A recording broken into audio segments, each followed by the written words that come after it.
This webinar which we are doing, yes, he rightly said, on 1st of February we decided and 3rd of February we are doing this webinar.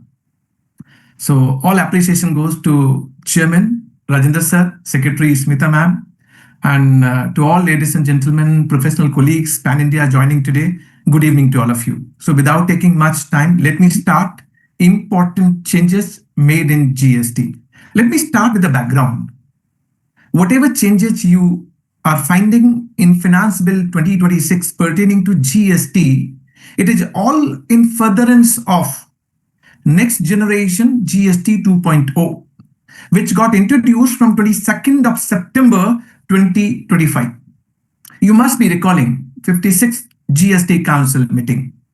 And this 56th GST Council meeting was done on 3rd of September 25. And it was on the premise of this next generation GST 2.0. Honorable Prime Minister on 15th August 25 announced three important parameters for this next generation 2.0. First, structural reform. Structural reform pertaining to providing clarity and certainty for classification. Classification disputes should be minimized. That is the first structural reform. And under structural reform, he talked about that whatever sector having inverted duty structure, that should be minimized. Second important point was rate rationalization. We all know that GST rate now change as per the recommendation of GST Council. So it has not happened through union budget. It is all part and parcel when GST Council is making recommendation and notification is issued in this regard. So mainly four rate, 5%, 12%, 18%, and 28% with compensation cess. Now it is being rationalized. Is now 5%, 18%, and 40% with no compensation cess. Third important one, ease of doing business in GST. Under ease of doing business in GST, what are the important steps taken and recommended? First, registration within 3 working days for all small taxpayer whose monthly liability is less than 2.5 lakh rupees. And this scheme has initiated from 1st November 25 by insertion of Rule 14A. And they talked about simplified registration scheme for small supplier who are supplying through e-commerce operator. So they may be supplying in different state. So what happened for their registration? Are they supposed to take separate registration? Are they supposed to declare principal place of business in respective state? It is very cumbersome. So simplified registration scheme was announced and recommended for all such small supplier supplying through e-commerce operator. And most importantly, 90% provisional refund within 7 working days. As it is available for the zero rated supply, it would be made available for any sector suffering from inverted duty structure. So these were the basic background. When we have seen next generation GST 2.0 implemented from 22nd September 2025, now we comes to Union Budget 2026. In the economic survey, Honorable Finance Minister talked about that now GST collection is getting stabilized. On an average, you must be knowing we started with 89,000 crore rupees per month. Now we are ranging around 2 lakh crore rupees per month. So it is getting stabilized. See, talked about that year-on-year growth. April to December 25, it is 6.7%. So GST collection year-on-year taking duration of April to December 25 is 6.7%. And our GDP economy, India GDP growing by more than 7%. So in terms of growth, 7% plus, GST is also growing and it is 6.7%.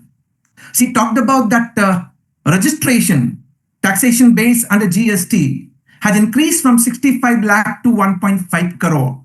So this next generation GST 2.0 has given momentum for consumption, local consumption, and it was used to fight back with the US tariff.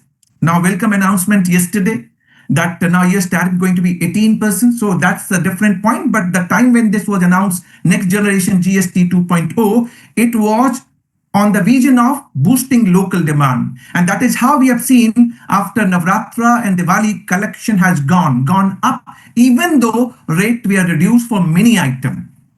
So this was the background. In that background economic survey, another part they are talking about, now they will bring revolution in the eBay bill. That is what being stated by Honorable Finance Minister in economic survey.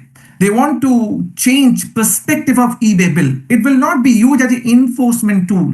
It will be used towards logistic enabler so that the movement becomes easier, seamless. So that announcement may be way forward. Next GST Council meeting, something new will come up when you look at the changes pertaining to eBay bill generation for movement of goods. Having said, Union Budget 2026, which is presented on 1st of February 26. What are the relevant clauses which is referring to GST changes? And these GST changes are nothing but in furtherance of whatever recommendation made by GST Council in 56th GST Council meeting held on 3rd of September 2025. So what are the clauses? Relevant one, clause number 137 to clause number 141 of Finance Bill 2026 is the relevant one for the changes in GST as per recommendation of GST Council in the 56th meeting. So we are going to discuss each of the change one after another, but Union Budget. Let me tell you the background, how we are heading for India. India is a growth story. Yes, this budget is on long-term perspective, growth-oriented, future vision is being provided, and that is how we are targeting GDP growth of more than 7% plus. 7% plus.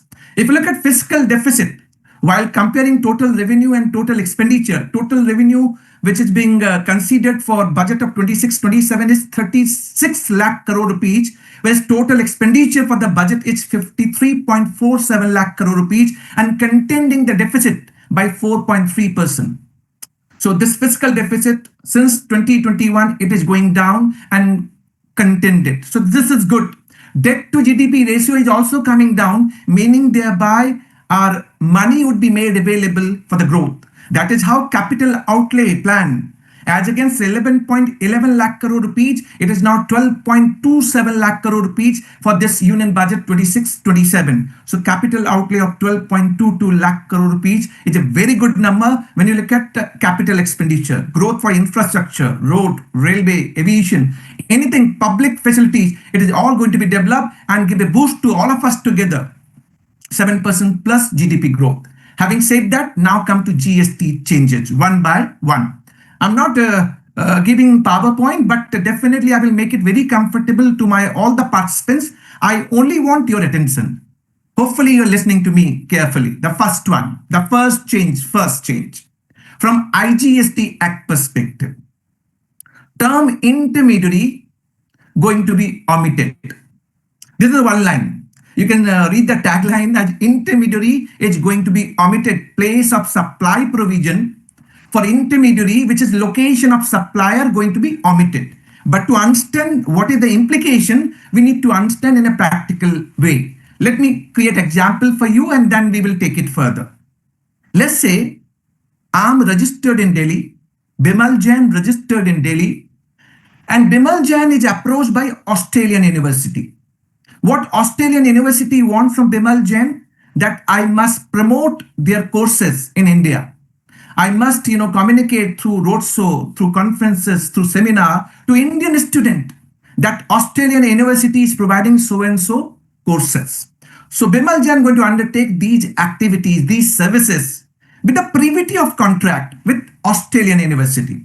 So I'm doing this promotion, marketing, counseling services in India at the behest of Australian University, having a contract with Australian University. And once a student, let's say I'm doing for 1 lakh student, but only 1,000 students are taking admission in Australian University. So I'm being paid a percentage by whatever name called, which is called commission, brokerage, whatever. So only on successful 1,000 students taking admission in Australian University. So I'm raising invoice to Australian University in convertible foreign exchange. I'm being paid in convertible foreign exchange. Question was whether my services, which I'm posting to all of you, and you can apply your mind. Bimal Jain registered in India, supplier located in India, providing services to a service recipient, Australian university outside India. Whether it is export of services. This is what, if it is export of services, then GST should not be charged. For zero rated supply, we all know that whatever tax component comes, we get the refund back. But first we have to determine whether it is export of services. So what are the conditions need to be satisfied for export of services? Under section 2, subsection 6 of IGST Act, 5 conditions. What are those 5 conditions? First, supplier must be located in India. Bimal Jain, registered in Delhi, located in India. Service recipient must be outside India. Who is service recipient? Australian university, outside India. No problem per se. And privity of contract with Australian university. These student, Indian student may be beneficiary, but I am having no contract with the Indian student. Whatever performance, service I'm performing in India, it is because of privity of contract with Australian university. So services are being given to Australian university. Services are being consumed by Australian university. Second condition satisfied. Third, supplier must get this money in convertible foreign exchange, which I'm getting. So Australian university on my invoice paying in convertible foreign exchange. 3 conditions satisfied. 4, supplier and recipient should not be related, should not be a merely establishment of distinct person. So we are not establishment of each other. Satisfied. 5th condition is the interesting one. For that, this change is important. For export, place of supply should be outside India. If it is outside India, then only I can say it is export of services. But why it was under dispute and why it is being litigated? For simple reason, place of supply for intermediary Bimal Jain is location of supplier, which is Delhi. So it is not outside India. Hence, GST leviable. This was the dispute and litigation. Having said that, why they are treating me as an intermediary? You'd be thinking why? So intermediary definition is being provided under section 2, subsection 13 of IGST Act. What is the definition? Intermediary means any broker or agent or any other person who is facilitating or arranging supply of goods or services or both between 2 or more persons, and when this intermediary is not providing services on its own account, So what department is saying, Mr. Jain, you are only intermediary. You are arranging and facilitating. Let me tell you, I got a case with DGGI. DGGI has created a case, similar factual position which I'm referring to. And they said, Mr. Jain, you are intermediary, hence GST need to be charged. Now, irony is, I said to the DGGI authority, and this was one of the representation of Indirect Tax Committee of ICAI, that Bimal Jain is not broker or agent. Whatever Bimal Jain is doing, Bimal Jain is doing his service on his own behalf. It is his principal service. Privity of contract with Australian university. Services are being received and consumed by Australian university. It is my own account. That is my excellency capability which I'm performing. As per the contract with Australian university, it should be my own account. I'm not broker or agent. No. It is not facilitation or arranging. It is my main service which is being provided to the Australian university. So it should be export of services. That is what we all were arguing. We have represented this subject matter before CBIC and GST Council, Indirect Tax Committee of ICAI, under chairmanship of Rajendra sir. We said it is principal to principal basis. There is no agency. So it should be export of services. To remind you and to tell you that the recent judgment from Delhi High Court, relying different other High Court judgment in the Global Opportunities Limited, similar pari materia factuals, counseling services provided to the Indian student on behalf of the foreign university, having contract with the foreign university, paid in convertible foreign exchange. Delhi High Court has relied number of judgment, Vodafone, Ernst & Young, and said it is export of services. It can't be intermediary. It can't be intermediary. And that was a judgment given by Delhi High Court. When Revenue has filed SLP against this judgment of Delhi High Court, it was dismissed. Honorable Supreme Court was not inclined to interfere. Of course, nothing was discussed on merit, but their SLP got dismissed. Not only one judgment, it has referred Vodafone India, it has referred ENY, and I'm just citing you that the judgment has given settled jurisprudence that this is principal service on its own account. It cannot be intermediary. Another thing which I argued before DGGI authority, it would be more interesting for all of you to understand. I argued before DGGI, I said, sir, Amitabh Bachchan and Shahrukh Khan is doing a promotional activity. They are coming for the advertisement, right? For the different foreign, let's say Hindustan Unilever Limited. Their product are being advertised by these two actors. There may be so many actors. So whether this is intermediary. So this advertisement goes to mass population. So they might be purchasing the product or might not be purchasing the product.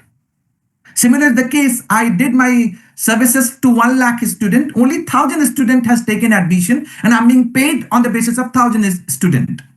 So I said they all are providing their service on principal to principal basis. There's no concept of any broker or agent, no facilitation or arranging. It is main service on my account.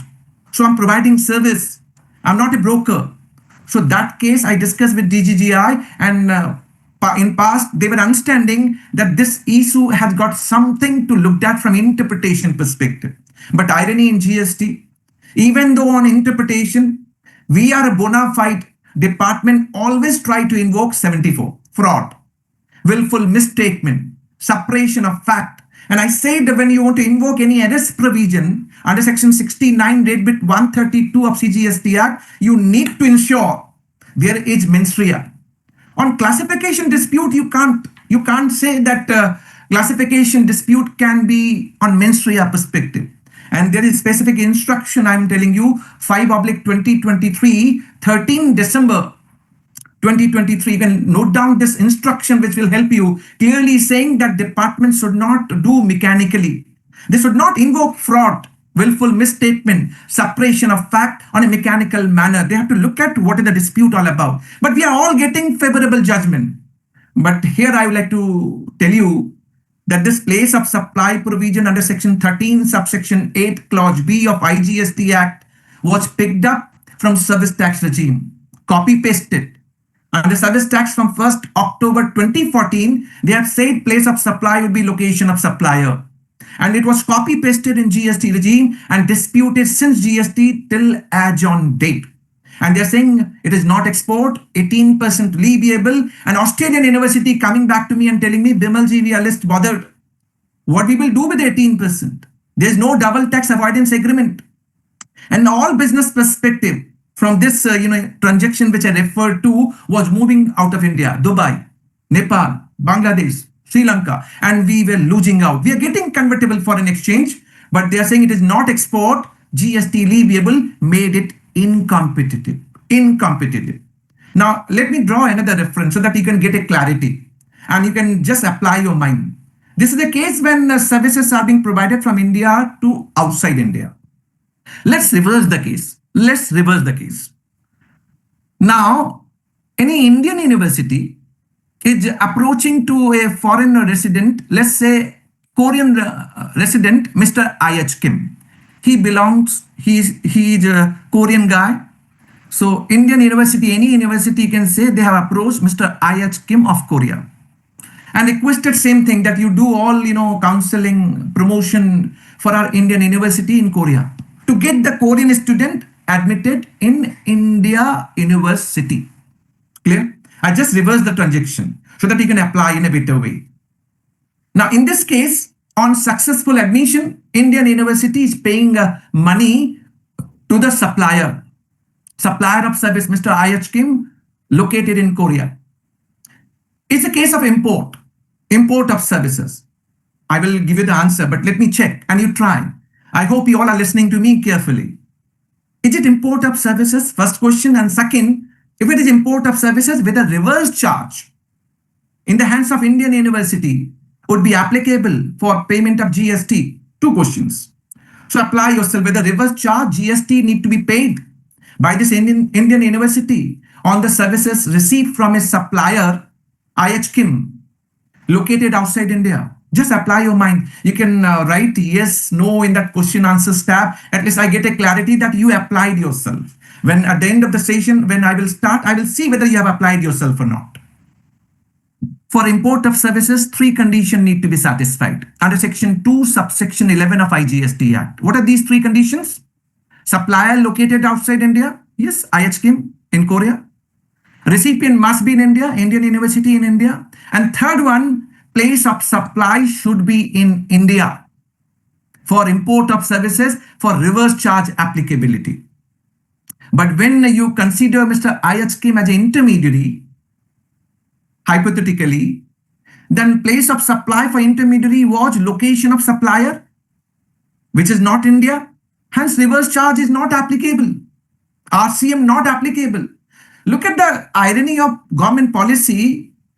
When my convertible foreign exchange going out of India, Indian university giving to Mr. IHKIM, no reverse charge.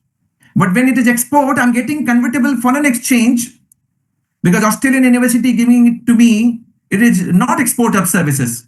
Different parameter, different way to look at the transaction, different parity altogether. And we all represented this subject matter before GST Council. So what is being done and recommended? As per recommendation of 56 GST Council meeting, it is now being said this section 13, subsection 8, clause B of IGST Act going to be omitted. So omitted means now this is going to be as per default rule or provision under section 13, subsection 2 of IGST Act, which is location of recipient. Which is location of recipient. That's what we are looking for. So the same transaction which I referred, apply yourself. Now it would be export of services because all 5 conditions are satisfied. Bimaljan registered in India, supplier, Australian university outside India, paid in convertible foreign exchange. We are not merely establishment of distinct person, and now place of supply, which was earlier location of supplier omitted. Now it be location of recipient outside India. Hence, it is export of services. Welcome move, welcome recommendation, and welcome amendment. But now here. You'll be asking this question to me, Bimalji, whether this provision is a prospective one or retrospectively applicable from July 1, 2017. That would be your question, right? When you read the Finance Bill 2026, there is no reference of any retrospective applicability. So in a manner when we read it, it is prospectively applicable as and when these clauses of Finance Bill 2026 gets notified. So from a date perspective. But question comes, why you're doing prospective? It was export. And that's what the judgment coming from different high court, Vodafone, ENY. I said global opportunities of Delhi High Court, revenue filed the SLP in Supreme Court got dismissed. All subtle jurisprudence is saying it is not intermediary. You could have done with a retrospective date, means I'm telling them.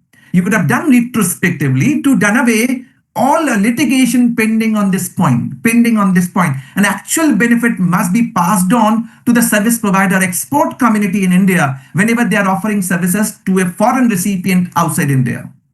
GST is a consumption-based destination tax. It should be export of services. Am I right?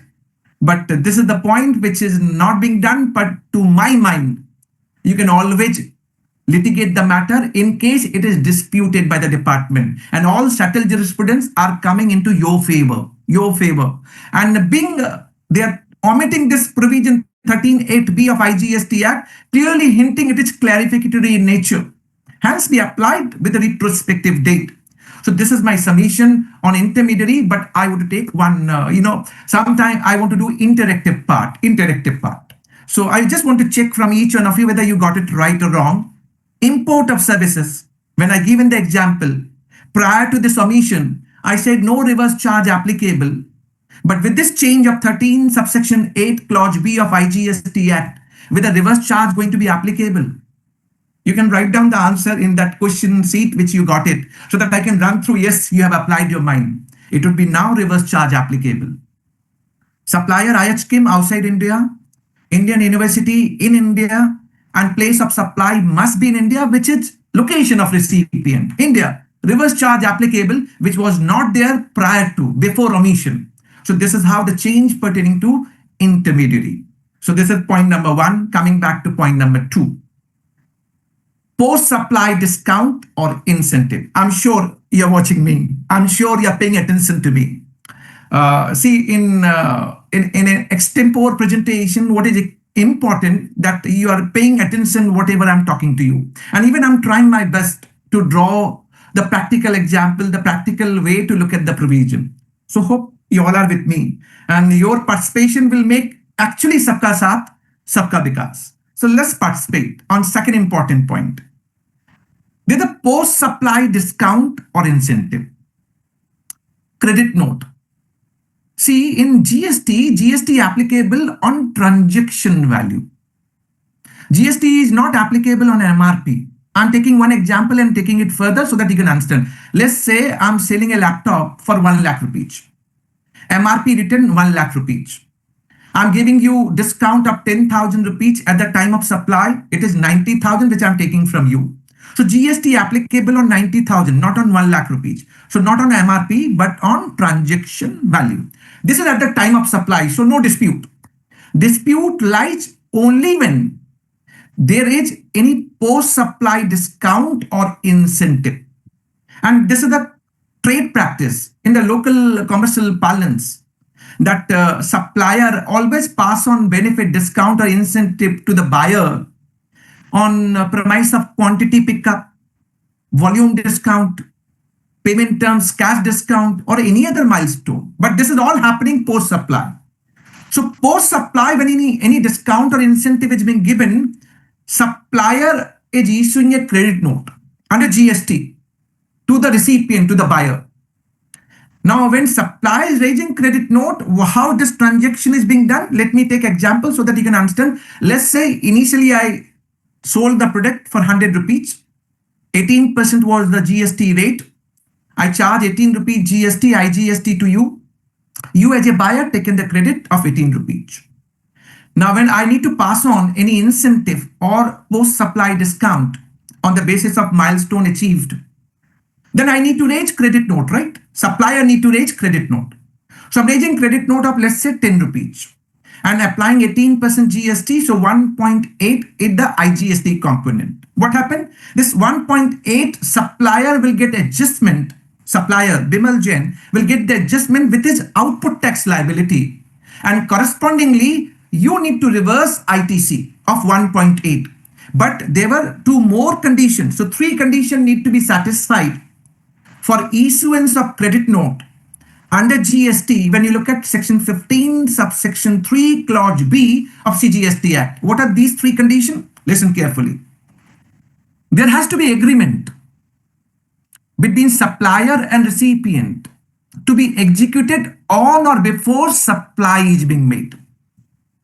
Now, my first observation and our representation to the GST Council was, sir, this quantity pickup, volume discount or cash discount are after effect.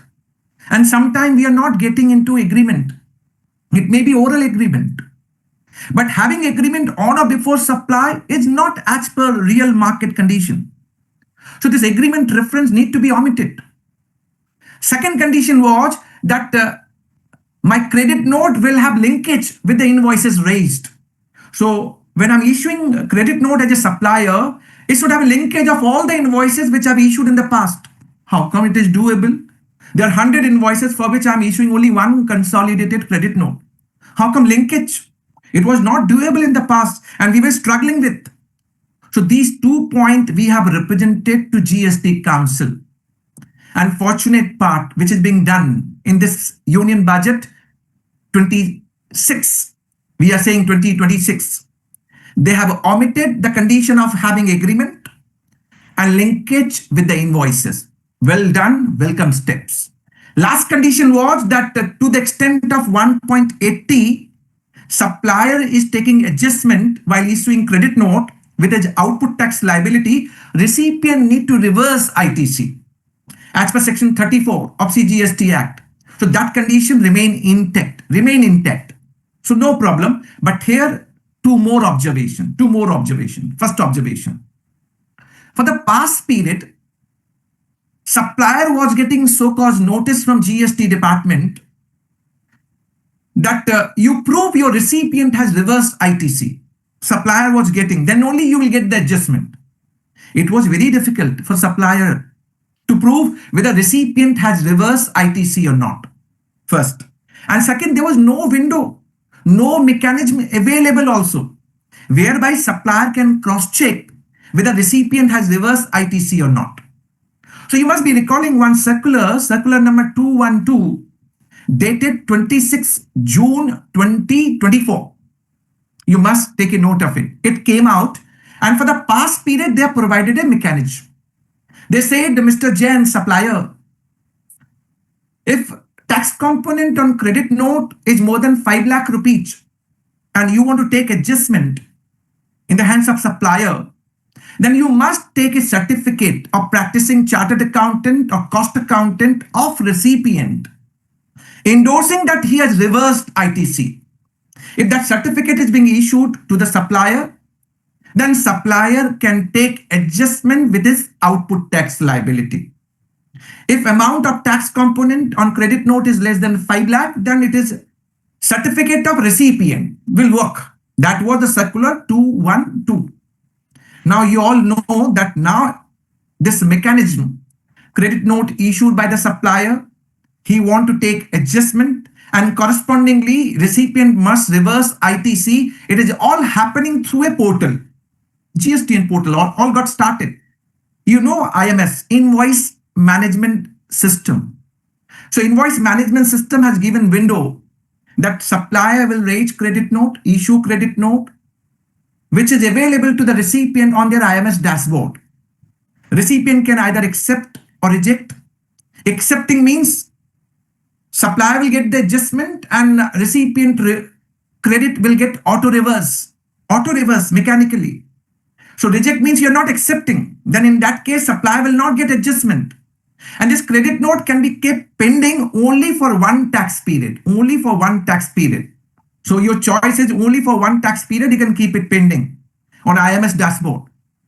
So this is now getting automated. So if it is being accepted, quite obvious, supplier will get adjustment with his output tax liability and recipient credit get automatically reversed. So all happening through a portal. So what is the relevance of circular number 212? They said now no relevance of 212. So they have omitted. They have taken back their own circular number 212 by circular number 253, dated 1st October 2025. So they have taken back. They have said now this 212 is not applicable, withdrawn. So here question will come. If it is being taken away, does it mean that for the past period, we can't take the benefit of CA and CMA certificate? Yes, you can take for the past period. But way forward, it is all automated through IMS dashboard. So this is one part. And with respect to certain issues on post-supply discount or incentive, they have issued another circular number 251, dated 12th of September 2025. Listen very carefully. The three issues in this circular, they have clarified. It might be of great help to you. Listen very carefully. And I'm sure you're watching me. You're watching and listening both carefully. Listen very carefully. In GST, credit note to be issued by a specified date, which is 30th November of succeeding financial year for a relevant financial year. But sometime we have seen the time period is passed by. Still, we need to pass on the benefit to the buyer. Can we issue financial or commercial credit note without GST? So supplier will not charge any GST, will not take any adjustment with his output tax liability, and it is going to you, to the recipient. Do you require to reverse ITC? when supplier is not taking any adjustment of GST component, being financial or commercial credit note? Possible or not possible? You have to just apply yourself. And this circular number 251 clearly saying that you can issue a financial or commercial credit note, no problem. But why department used to dispute, I'm telling you the background, what department used to allege. Department used to say that recipient has paid only 90 rupees, 10 rupees adjustment credit note has not been paid by them. So recipient fails to pay 10 rupees. So he need to reverse. But on financial credit note, commercial credit note, this was the representation. So they have said now recipient need not require to reverse ITC. So two problems solved. Can he issue financial or commercial credit note? Doable. Do recipient need to reverse ITC? Need not required. But this is with the circular number 251 dated 12th of September 2025. Now coming to the another issue in the same circular.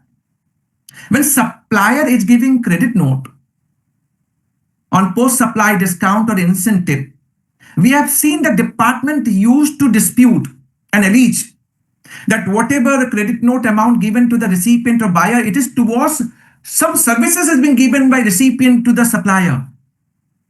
That's what department used to issue so-called notices. And they used to allege as if recipient are being paid for their provision of services, whereas it was towards post-supply discount or incentive.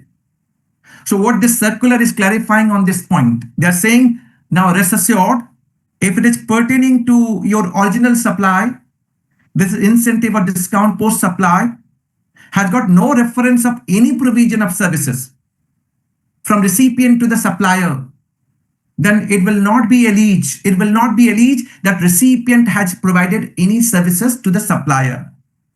But if recipient is getting credit note because of some promotional services undertaken by them and on behalf of the supplier, then that is considered as a provision of service and GST leviable. So your contract is important. You need to carefully draft your contract and capture this transaction so that tomorrow dispute should not come up.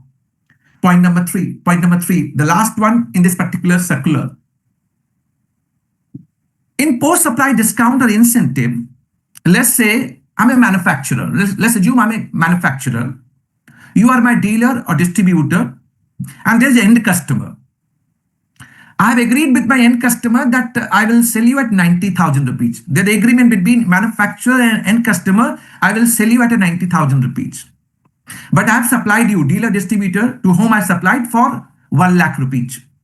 So when dealer distributor supplying to the end customer, I'm asking my dealer distributor to charge 90,000.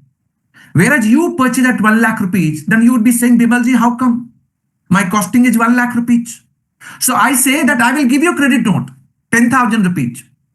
So 90,000 given by the end customer, 10,000 given by supplier, manufacturer to the dealer and distributor.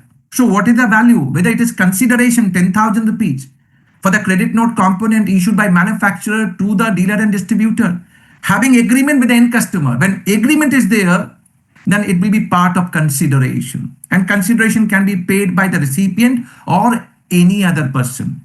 When agreement is there, then it's a consideration. But when there is no agreement, then it's an independent transaction of dealer and distributor with the end customer. Then nothing, no problem. Having agreement between manufacturer and end customer, it is consideration. Otherwise, it's not consideration. It is considered independent transaction of dealer and distributor to the end customer. It is through a circular number 251 dated 12th of September 2025. So what happened in the Union budget? They have omitted agreement provision. They have omitted linkage with the invoice, and they have only kept recipient need to reverse ITC. And with reference to the past period, they have taken away circular number 212. It is now getting automated, and certain issues where dispute lies, they have clarified by circular number 251. So this becomes holistic. Sometime when we discuss, and we all are saying that GST, there is no much changes, right? That's what I'm hearing in the market. But when we look at the transaction and read the transaction in a holistic manner with practical example, then only we understand what is the ramification. To what extent these changes are affecting our regular supply chain transaction. So this was the second one. Third one. See, for zero rated supply, what are zero rated transaction? To export and supply to SEZ unit or developer. There is a specific provision of provisional refund under section 54, subsection 6 of IGST Act. Specific provision. And a provisional refund is being given within 7 days, 7 working days. Now, what is the amendment made in this Finance Bill 2026? They have said, and they have added reference of inverted duty structure in this provisional refund provision, wherein 90% refund is being given within 7 working days. So zero rated plus IDS, inverted duty structure. What is inverted duty structure? When rate on input, say 18%, is higher comparing the rate on output 5%, then you will have accumulation, right? So that is called inverted duty structure. And under inverted duty structure, you get refund only on input. No input service, no capital goods. You must be recalling BKC footstep Supreme Court judgment. And that judgment went up to Supreme Court, having divergent judgment coming from Gujarat High Court and the Madras High Court. And dispute was whether under inverted duty structure, refund of input and input services can be given. Honorable Supreme Court has said, reading the provision of 54 subsection 3, only input, no input service, no capital goods. So they have said provisional refund provision, which was applicable for zero rated supply, is made applicable to IDS also. Within 7 working days, 90% provisional refund on the basis of risk-based identification and evaluation by the system. So if you are a non-risky taxpayer, supplier, then you will get 90% provisional refund within 7 working days. It is so soothing to our ears, so sweet. Practically what we have seen in the trade, refund are not coming on time. Very difficult. For number of either or region, our refund is being held back. I do not know. I'm just sharing this part. And they said this IDS refund within 7 working days, 90% made applicable from 1st November 2025. 1st November 2025. Even I heard that some of the CGST department is doing the activity, but the SGST department is not releasing. Those who are jurisdictional SGST authority, they are not releasing this provisional refund on IDS. First challenge. Second challenge.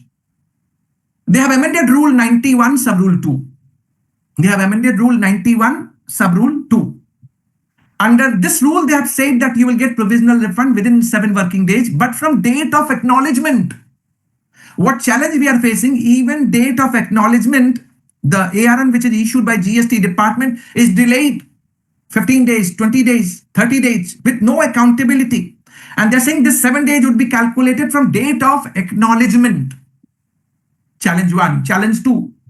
A veto power given under a proviso under this Rule 91 sub Rule 2 stating that if proper officer is not satisfied with the system-based report coming out, he may hold back your refund and go for detailed scrutiny. So he will override. Of course, region to be recorded in writing. Region to be recorded in writing. Let it be. But we have seen these are practical problem we are facing day in, day out. If you're holding back the working capital, not releasing on time, it is not easing business. Of course, in letter and in spirit, it sounds good, provided implemented. Provided implemented. That's what we all are looking for, isn't it? But having said, I would like to connect one more point with this particular topic. Next generation GST 2.0, they have said they want to minimize inverted duty structure scenario. Even for custom proposal in Union budget, Honorable Finance Minister said C is rationalizing and simplifying custom duty rate, adding more value for domestic manufacturing, and want to done away with the inverted scenario. And that's what the structural reform they have referred in press release on the verge of next generation GST 2.0. But I've seen that certain sector with this rate rationalization are facing inverted duty structure scenario. The prominent one, packaging industry. Paper is the raw material and corrugated and non-corrugated paper boxes are the output. Paper was 12% and this packaging product was 12% prior to 22nd September 2025. What happened, you know? Paper rate increased from 12 to 18% and packaging, corrugated boxes and non-corrugated boxes, which was 12%, reduced to 5%. Inverted duty structure.